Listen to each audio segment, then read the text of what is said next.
Salam gila bola. Meraih trofi Liga Champions, Piala Super Eropa, dan Piala Dunia antar klub terbukti tidak cukup bagi manajemen baru Chelsea yang memecat manajer terakhir mereka, Thomas Tuchel.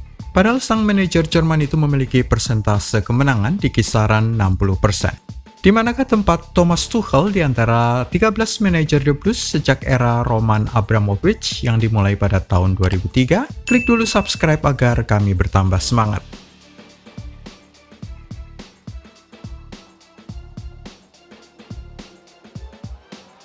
Pada urutan 13, André Villas-Boas 2011-2012. Saat manajer Portugal ini dipecat, Chelsea menduduki posisi 5 Liga Inggris.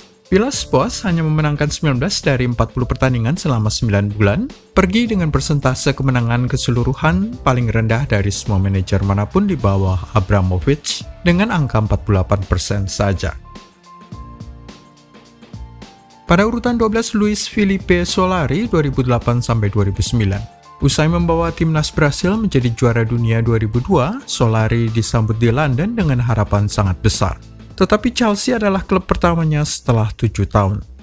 Hanya 7 bulan dan 36 pertandingan kemudian, Solari diusir pergi, membuatnya menjadi manajer The Blues yang paling pendek umurnya. Chelsea pada posisi keempat klasemen saat Solari pergi, memenangkan 20 dari 36 pertandingan, 11 draw dan kalah 5. Pada posisi 11, Frank Lampard 2019-2021. Status legenda klub dan pencetak gol terbanyak tim tidak cukup bagi Frank Lampard yang dipecat setelah 18 bulan. Padahal dia datang saat klub tengah terkena embargo transfer yang memaksanya memasukkan pemain muda ke tim utama. Dalam situasi seperti itu, urutan keempat Premier League dan lolos ke final Piala FA mestinya sudah cukup baik bagi Lampard. Tetapi dengan 52% persentase kemenangan, hanya Villas-Boas memiliki catatan lebih buruk di bawah era Abramovich. Saat Lampard pergi, Chelsea berada di urutan 9 Liga Inggris. Pada posisi 10, Claudio Ranieri tahun 2000-2004. Apakah posisi runner-up Liga Inggris cukup baik? Tanyakan itu pada Claudio Ranieri, manajer tim saat Abramovich datang mengambil alih klub pada tahun 2003. Runner-up adalah posisi tertinggi bagi The Blues dalam 49 tahun terkininya, tetapi ternyata semua itu tidak cukup dan Ranieri pergi dengan persentase kemenangan 54%. Pada posisi 9, Guus Hiddink tahun 2009 dan kemudian 2015-2016. Menggantikan Solari, membawa Chelsea meraih Piala FA 2009 dan hanya kalah 1 kali saja dari 22 laga, persentase kemenangan 73% yang dicatatkannya tertinggi dari semua manajer permanen dalam sejarah Chelsea. Hiddink datang kembali pada tahun 2015 usai periode kedua Jose Mourinho.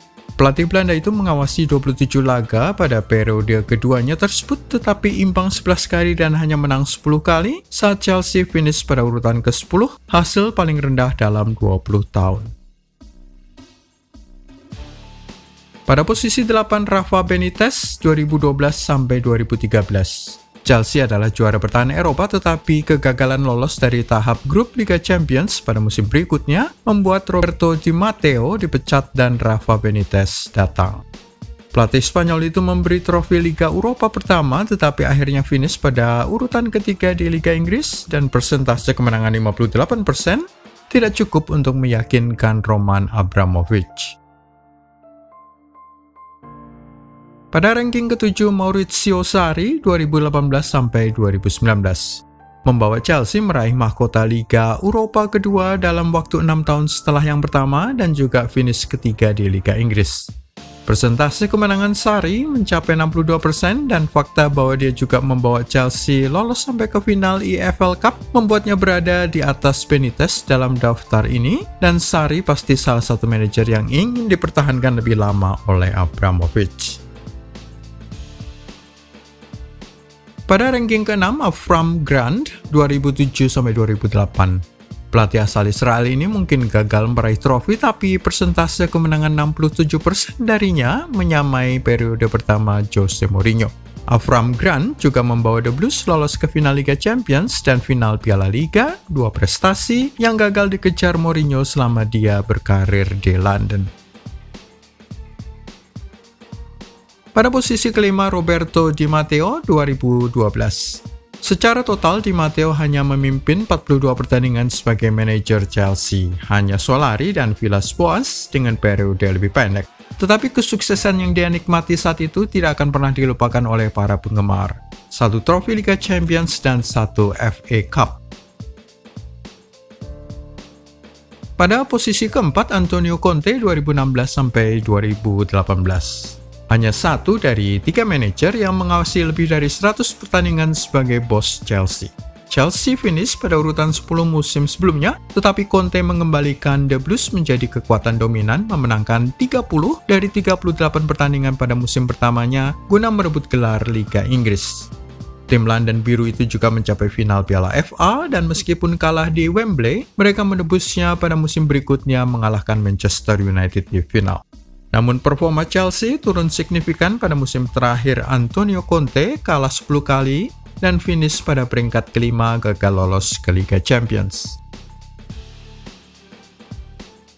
Ranking ketiga, Carlo Ancelotti 2009-2011. Kedatangan Carlo Ancelotti membawa Chelsea menjadi klub pertama dalam hampir 50 tahun yang mencetak lebih dari 100 gol di sepak bola teratas Liga Inggris. 103 gol tepatnya dalam perjalanan meraih gelar.